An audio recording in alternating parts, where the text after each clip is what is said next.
Chapter 7.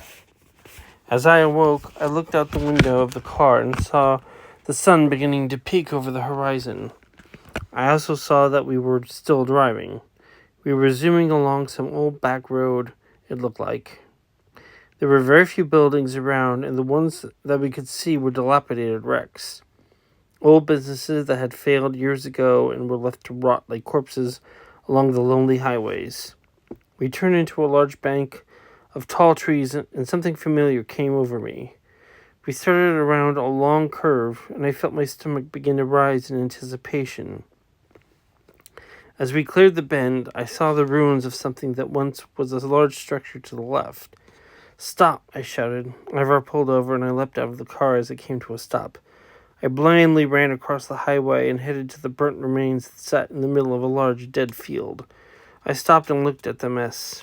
It looked like piles of burnt wood and broken concrete strewn about randomly. Pipes jutted out from the ground like dead veins. I entered the ruins and explored like a holy man visiting a sacred temple. "What's this?" Ivar asked as he approached. "This was the church," I said. The words didn't even feel as though they were coming from my lips. Every part of me felt numb as I walked along what once was the main aisle of the church leading to the altar. Even though I was a baby, so much of that night stuck in my head. I could feel the warmth of the congregation, this crisp air from outside. I could hear the organ music playing softly behind us. I stopped as I came to an old pew that had been spared destruction, the front one. It was where I sat with my parents. I could see my mother. She was so beautiful. She had raven dark hair like mine. She smiled down at me, and it lit something inside of me. Love exuded from her eyes like air, and it filled me every time I saw her. Her grip around my body was firm but gentle, secure. I began to remember my father and how proud he looked. He had a square jaw, again like mine. He was a big man, but that betrayed his easy nature. When my mother handed me off to him, his touch was as full of love as hers. I could somehow sense how hard he was trying to hold me carefully, afraid he'd break me in his grip. He held me up to the priest, and he began to speak. With every word I felt safer. I could feel something good enter my body, and I let it. But the world turned so quickly when the first scream erupted from the people. My father turned to see one of the parishioners leaping from her seat, her head ablaze. This caused the whole congregation to break into panic. There were small fires exploding everywhere, and soon a wall of flame was swallowing the whole church. My father rushed me to my mother, but as we came together, the ceiling came crashing down. I landed on the carpeted floor, but I lost sight of my father. I turned and saw my mother pinned under a beam that had caught fire. I crawled to her, unaware of the danger around me. I came as close as I could before she urged me to stay away. She was crying. I had never seen her cry before. That was when I realized something was wrong. I tried to go to her, but she pushed me away. She looked back at me. Her tears had faded, and a serene expression overtook her. She reached out and opened her hand to me. I took it in my small baby hand. I felt the life drain from her flesh, and soon after that I fell asleep. "Jake," Ivar said. It came out of my memory. I looked around and saw myself standing in the middle of the ruins of my life.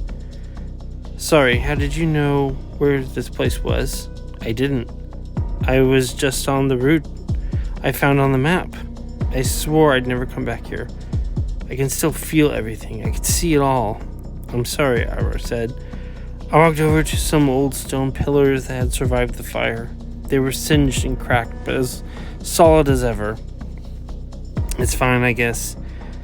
I had to come back eventually. It's hard to believe it all happened here." "I was just a baby," I said, my voice catching in my throat. What was so important about my soul that this demon had to kill all those innocent people to take it? Why did it kill my parents? Why did any of this have to happen to me? I said. I felt my normal composure melting away, and tears began to pour from my eyes. It was like a train of some bottled up emotions was shooting through the walls I had spent so many years of my life building up.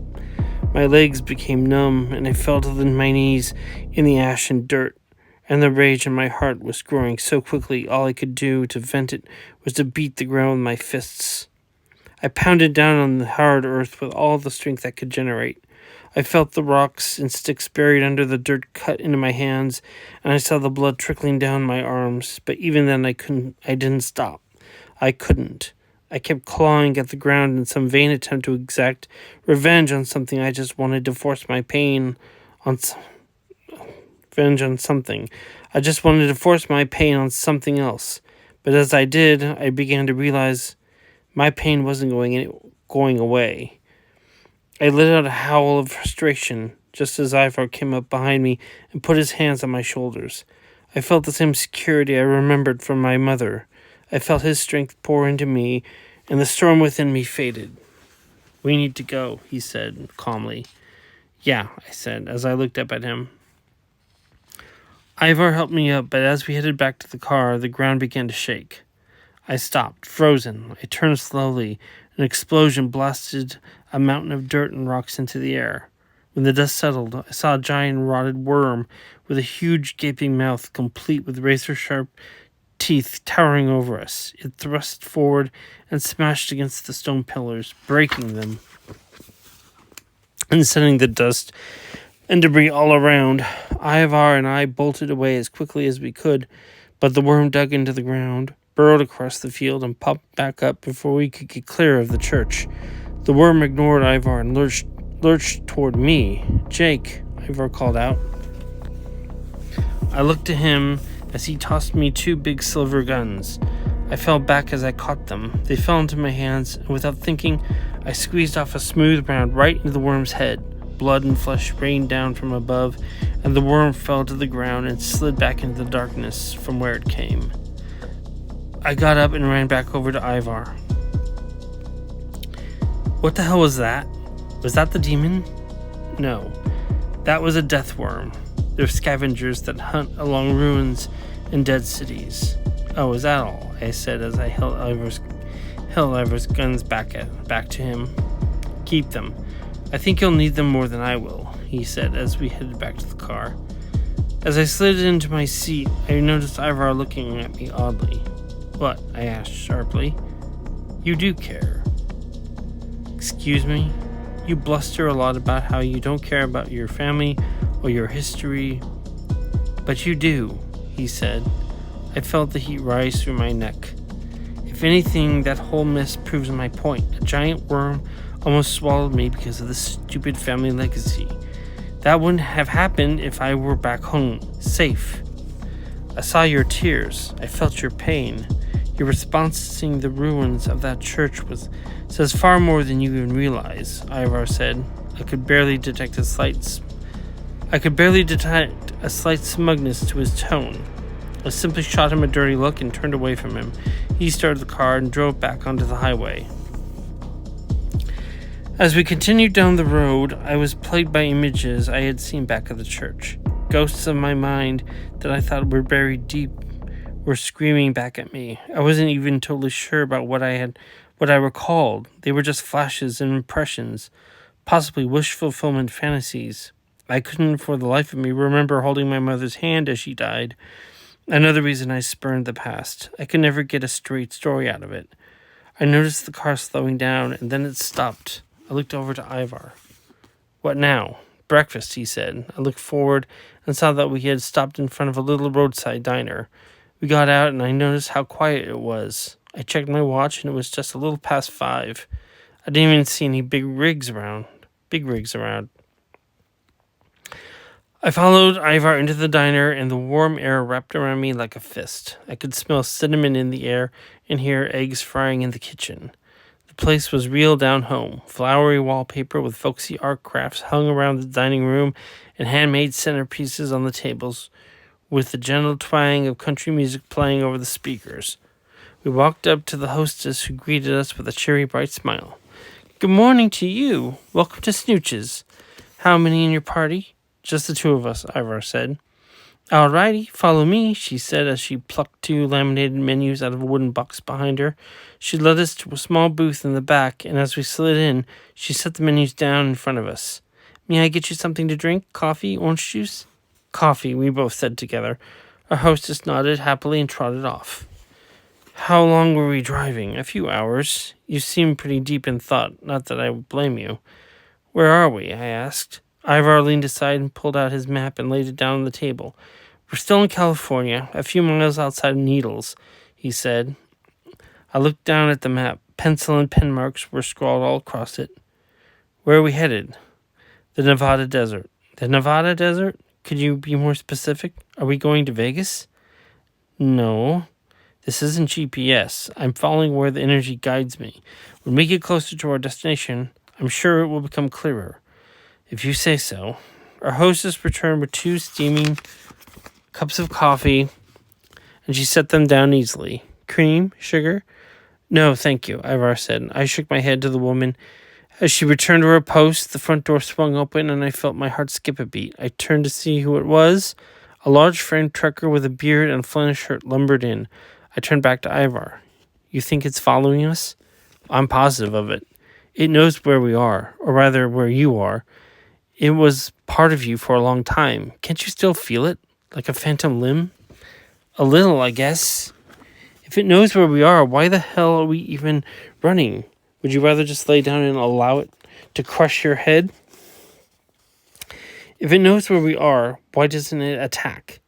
The demon is too weak. Even if Sam is offering his aid, the demon simply doesn't have the strength yet to come after you like it wants to. How are you feeling? Fine, a little stiff, I guess, but other than that, I'm cool, I said. Ivar sat back, but his eyes were worried. They darted around nervously across the room. So when we finish here, what's our next stop? That's what I'm working on. I need to make a call. If the waitress comes before I get back, order me the vegetable omelet, he said, as he slid out and headed to the payphones and back. I picked up my cup and looked down at the dark fluid inside. The slight shimmer of the light shining above me reflected up into my face. More people came filing in, and the noise level began to grow. Everyone looked like a truck driver. A few more waitresses appeared, and they were busy buzzing from table to table. I turned back and nearly jumped in my seat as I saw Sam sitting across from me. I looked around, but for the life of me, I couldn't remember him sneaking in. Hello, Jake, he said. Before you freak too badly, you should know I'm not really here. This is merely a projection I'm sending to your mind, courtesy of your demon friend. You are helping it. A deal was made, true. That was the plan all along. Excuse me? I could smell the power on you the minute you walked into that jail cell. You had something incredible inside you, and I had to have it. And you were all too willing to offer it to me.